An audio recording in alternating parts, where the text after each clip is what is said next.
followed and closely monitored. Now, let's shift our focus to other developments. The prime accused involved in the Jalandhar grenade attack, Saidul Amin, has been arrested by the police. A resident of Amroha in the Uttar Pradesh, he was apprehended in Delhi after an intensive multi-state manhunt. Apart from this, another accused, Abhijot, was also arrested by Haryana police after the encounter. According to the Punjab police, the arrests are a testament to the seamless coordination with the central agencies and the Delhi police in dismantling the terror networks. Javed Hussain, my colleague, is joining me live for more. Javed, in the latest, this is a joint effort by the Jalandhar and the Delhi police, where a complete effort to bust the terror network and the nexus that is, of course, tightly gripping the state of Punjab as well, has now come forward. Second accused has been arrested by Haryana police. Share more details.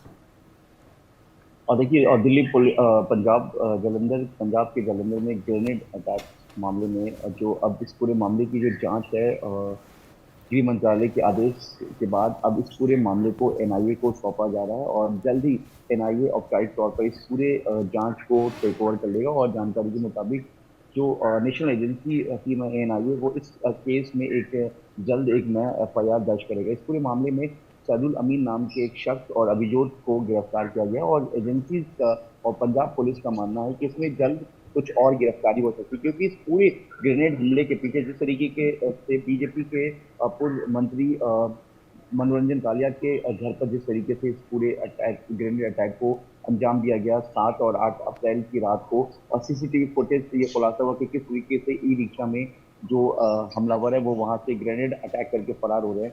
इन सब के पीछे जो है CCTV footage के base पे Punjab police अपनी investigation को आगे बढ़ाती है और कुछ लोगों को आइडेंटिफाई करके उसके बाद सैदुल अमीन, जो कि अमरोहा का रहने वाला है, उसे गिरफ्तार करती है। और दिल्ली पुलिस के स्पेशल सेल के ज्वाइंट ऑपरेशन में बताया गया कि दिल्ली के साउथ ईस्ट डिस्ट्रिक्ट के जसोला इलाके से सैदुल अमीन को गिरफ्तार किया गया। वो 19 साल का है और वो एक वेल्डिंग का काम करता है। लेकिन इस पूरे ग्रेनेड हमले के पीछे और जो है कहीं ना कहीं गैंगस्टर लॉरेंस बिश्नोई का भी कनेक्शन सामने आ रहा है। वहीं दूसरी तरफ आईएसआई का भी कनेक्शन सामने आ रहा है इस पूरे इन्वेस्टिगेशन में।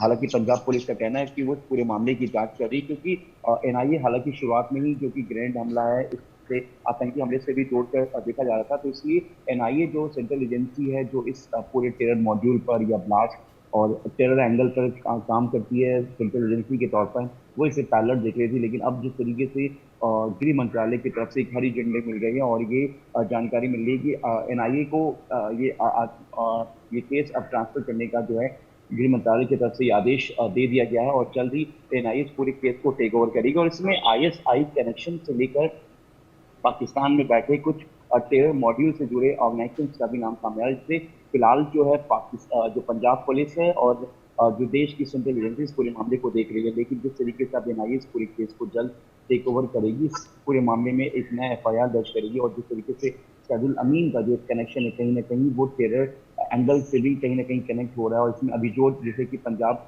हरियाणा पुलिस ने एनकाउंटर के बाद गिरफ्तार किया है, इस पूरे मामले को लेकर अब पुलिस अपनी इन्वेस्टिगेशन को आगे बढ़ा रही है और ये मान रही है, पंजाब पुलिस का भी कहना है कि इसमें कुछ और बड़ी गिरफ्तारियां हो सकती हैं। Well, all right, Javed, thank you very much for adding these details. I'll request you to kindly stay on with us. As according to sources, the NIA is slated to probe the Jalandhar